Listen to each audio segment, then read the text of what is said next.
Hello everyone, welcome back to our channel daily shorts with Vikas. अभी मैं कुछ दिन पहले आपको जॉब अपॉर्चुनिटीज़ के बारे में बता रहा था। मैंने एक वीडियो बनाई थी जिसमें आप 12th के बाद कौन सी जॉब्स कर सकते हो। उसमें मैंने एनडीए के बारे में बताया था। तो एनडीए का एग्ज़ाम नोटिफाई हुआ है कि अभी जो आपका जो सेकंड टाइम एग्ज़ाम होना है 2021 में, वो नोटिफाई हो चुका है। आपका ये एग्ज़ाम 5 सितंबर को होगा। ये डेट आई है इसकी एग्ज़ाम की। तो आप इसके एग्ज़ाम के रिगार्डिंग जो भी मेन पॉइंट्स हैं, जो भी आपको फॉर्म फिल करते वक्त ध्यान रखने हैं, वो आपको इस वीडियो में नोटिफाई करके दे रहा हूँ। आप इसके ऑफिशियल साइट है जो आपकी यूपीएससी की, आप वहाँ से भी इसके नोटिफिकेशन को डाउनलोड कर सकते हो। ये कल आया था नोटिफिकेशन 9 जून को, जो नोटिफिकेशन की डेट है। चलिए इस वीडियो को स्टार्ट करते हैं। आपको ऐसे कुछ वहाँ पे नोटिफिकेशन मिलेगा और ये आया है आपका 9/6/2021 को। और आपकी जो लास्ट डेट है एप्लीकेशन सबमिट करने की, वो यहाँ पे मेंशन है 29/6/2021, यानी कि 29 जून तक आपको ये एप्लीकेशन फॉर्म सबमिट कर देना है। यूपीएससी की साइट पे जाके आप इसको ऑनलाइन अप्लाई कर सकते हो। वो इंटरफेस दिखा देता हूँ मैं आपको एक बार यूपीएससी की साइट पे, जहाँ पे आपको ये नोटिफिकेशन मिलेगा और जैसे आपको वहाँ पे ऑनलाइन अप्लाई करना है। आप यूपीएससी की साइट खोलोगे, यूपीएससी की साइट पे आपके पास एग्जामिनेशन नोटिफिकेशन होंगे। आप एग्जामिनेशन नोटिफिकेशन में जाना और वहाँ पे आपके पास ऐसे एनडीए के एग्ज़ाम के रिगार्डिंग एक नोटिफिकेशन आया हुआ है वहाँ पे। तो उसमें सारी चीज़ें दी हुई हैं। यहाँ पे आपका डॉक्यूमेंट है जो ये 1.48 MB का, इसको आपको डाउनलोड कर लेना है। इसके अंदर सारे की सारी इंस्ट्रक्शंस हैं आपके एग्ज़ाम के रिगार्डिंग। आप यहाँ से भी इसको देख के पढ़ सकते हो। बाकी जो कुछ मेन जो चीज़ें हैं वो मैं आपको इसके अंदर वीडियो के अंदर बता ही दूँगा। तो चलते हैं, वीडियो को स्टार्ट करते हैं। फर्स्ट ऑफ ऑल आपको कैसे अप्लाई करना है। आपने जो इंटरफेस देखा उसमें सबसे लास्ट ऑप्शन था अप्लाई ऑनलाइन। तो आपके पास एक ही मोड है, आप upsconline.nic.in पर जाकर आपको अप्लाई करना है वहाँ पे। और आपको याद रखना है, जब भी आप अप्लाई करो तो आप अपने एप्लीकेशन फॉर्म को विड्रॉ भी कर सकते हो। अगर आपने एक बार अप्लाई कर दिया है तो ये फैसिलिटी भी आपको यूपीएससी प्रोवाइड करवा रही है।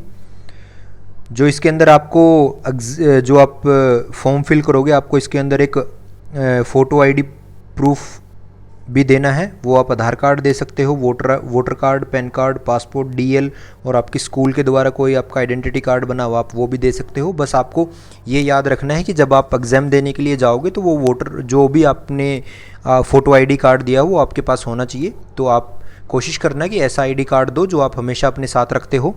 ये आपको एग्जामिनेशन के दौरान भी चाहिए और जब आप एग्जामिनेशन क्रैक कर लोगे फिर एसएसबी इंटरव्यू के लिए जाओगे, वहाँ पे भी आपको सेम फ़ोटो आईडी चाहिएगी। आपको पता है इसके अंदर मैंने बताया जैसे आपको कि आपका जो डेट है विड्रोल की जो डेट है वो है आपकी 6 से लेके आप 12 तक अगर फॉर्म फिल कर दिया है तो आप विड्रॉ कर सकते हो। जो आपकी 6 जुलाई से लेके 12 जुलाई तक आप अपने फॉर्म को विड्रॉ कर सकते हो अगर आपने अप्लाई किया है तो। आपकी जो लास्ट डेट है फिर से वो मेंशन की गई है यहाँ पे 29 जून है। आप 6 PM तक अप्लाई कर सकते हो। आपके जो एडमिट कार्ड हैं वो 20 to 25 days before the examination, आपका एग्ज़ाम होने से 3 हफ्ते के आसपास पहले आपका एडमिट कार्ड आ जाता है। वो यूपीएससी की साइट से आप डाउनलोड कर सकते हो। वो हार्ड कॉपी नहीं आती है, आपको इलेक्ट्रॉनिकली डाउनलोड करना पड़ता है उसको। और आपको इसमें वैलिड ईमेल, जो आप फॉर्म फिल करोगे तो आपको जो वैलिड मोबाइल नंबर और एक वैलिड ईमेल आईडी प्रोवाइड करनी है, जिस पे ये आपको नोटिफिकेशन भेजेंगे। यूपीएससी की तरफ से नोटिफिकेशन आएंगे आपके पास। पेपर के पैटर्न में ऐसा कुछ है कि आपको एमसीक्यू टाइप के क्वेश्चंस होंगे जहाँ पे नेगेटिव मार्किंग होगी आपकी।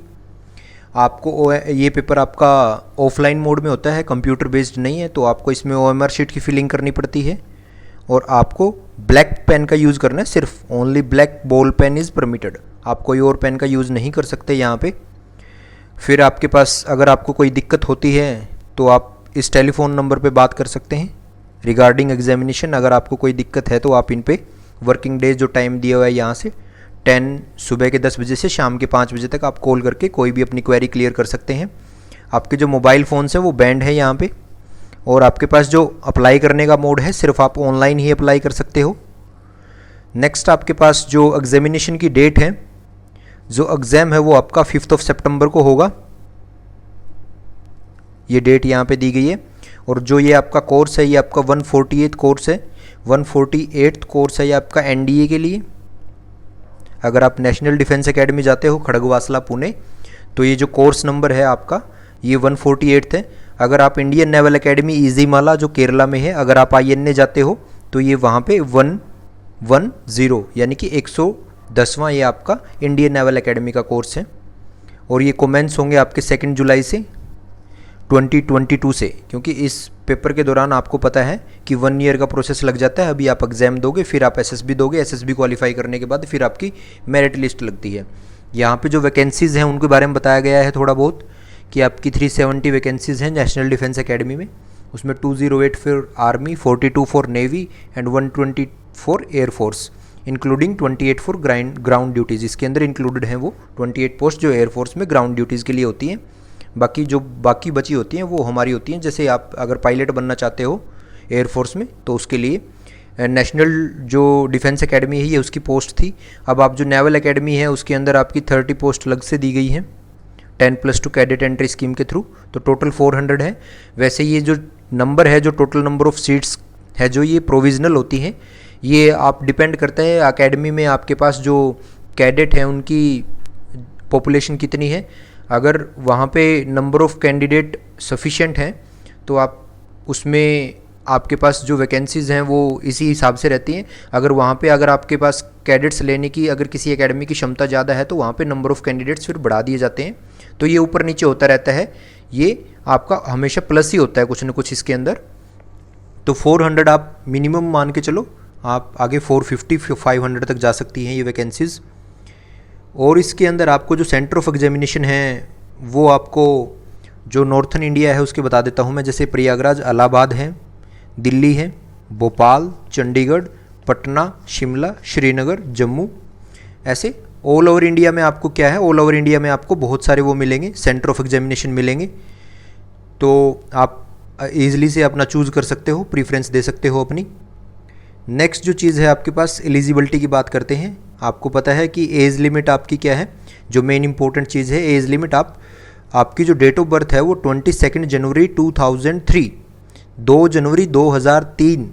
आप इससे पहले का आपकी डेट ऑफ बर्थ नहीं होनी चाहिए, इससे पहले की आपकी डेट ऑफ बर्थ नहीं होनी चाहिए 2 जनवरी 2003 से।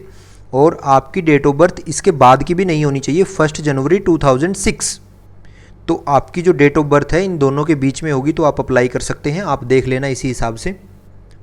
फिर आपके पास क्या है, आपको जो अप्लाई करना है, अगर आप आर्मी विंग के लिए अप्लाई करते हो तो आपको 12th क्लास चाहिए, जिसमें 12th क्लास में आपके पास अगर आप आर्ट बैकग्राउंड से हैं, आप साइंस बैकग्राउंड से, कॉमर्स बैकग्राउंड से, तो आप अप्लाई कर सकते हो सभी के सभी में। लेकिन अगर आप जाना चाहते हो एयरफोर्स में और नेवल विंग्स में, और अगर आप इंडियन नेवल एकेडमी में या फिर एयरफोर्स में और नेवल विंग्स में जाना चाहते हो नेशनल डिफेंस एकेडमी में, तो आपके पास 12th में साइंस होनी चाहिए, 12th साइंस।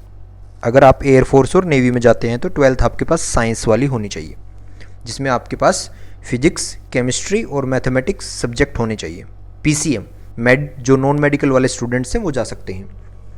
फिर आपके पास अगर जो कोई बच्चा 12th में, अभी जैसे 12th का रिजल्ट आने वाला है तो बच्चे 12th में होंगे, वो भी इसका एग्ज़ाम दे सकते हैं, तो वो फिल कर लें इस फॉर्म को। जो बच्चे अभी 12th में प्रमोट हुए हैं, जो 11th में थे और प्रमोट होकर 12th में आए हैं, वो भी इस फॉर्म को फिल कर सकते हैं। तो उनका क्या होगा कि आपके पास 12th की जो DMCs है, मार्कशीट तो नहीं होगी, क्योंकि वो आपकी 1 साल बाद आएंगी जब आप एग्ज़ाम दे लोगे। तो इसमें एक कंडीशन प्रोवाइड की गई है आपकी, आप अभी फॉर्म के लिए अप्लाई कर दो, अभी एग्ज़ाम के लिए अप्लाई कर दो, और आपको 24 जून 2022 24 जून 2022 तक अगर आप अपनी DMC वहाँ पे प्रोवाइड करवा सकते हो तो आपका कैंडिडेचर कैंसिल नहीं होगा। अगर आप यहाँ पे एग्ज़ाम क्वालिफाई कर लेते हो, SSB क्वालिफाई कर लेते हो और आप मेडिकल एग्जामिनेशन में भी फिट हो, तो आपको क्या होगा, आपको 24 जून 2022 तक आपको अपनी 12th की जो पासिंग सर्टिफिकेट और जो मार्कशीट है वो आपको सबमिट करवानी पड़ेगी। अगर आप उस टाइम तक सबमिट नहीं करवा पाए तो अगर आपने सारी चीज़ें क्वालिफाई भी कर ली हैं तो आपको फेल कर दिया जाएगा। ये आपको ध्यान रखना है, जो बच्चे 12th में अभी हुए हैं उनके लिए है ये चीज़ें। बाकी इसमें ऐसे ही दी गई हैं आपके। फिर जो इसकी जो एग्जामिनेशन फ़ीस है वो आपकी 100 रुपीज़ है।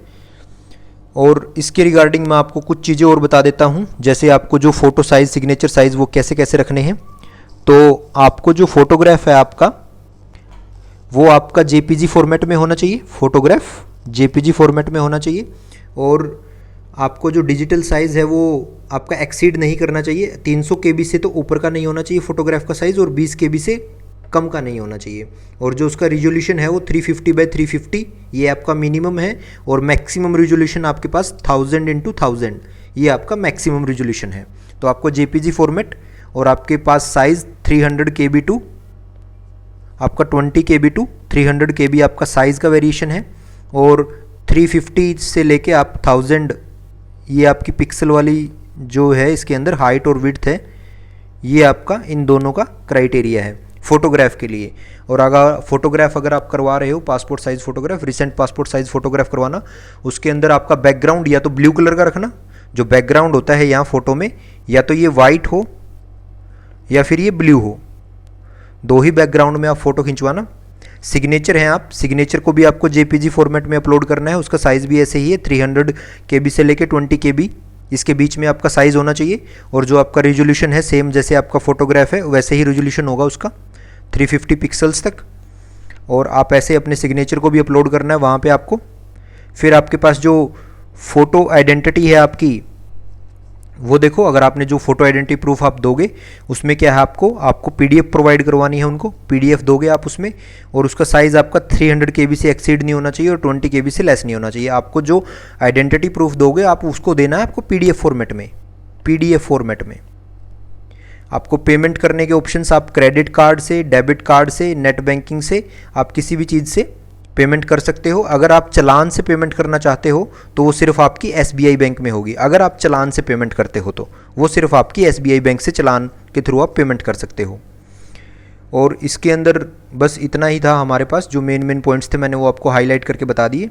तो आप जल्दी से इस एग्जामिनेशन फॉर्म को फिल करें और अपने एग्ज़ाम के लिए अच्छे से प्रिपेयर करें।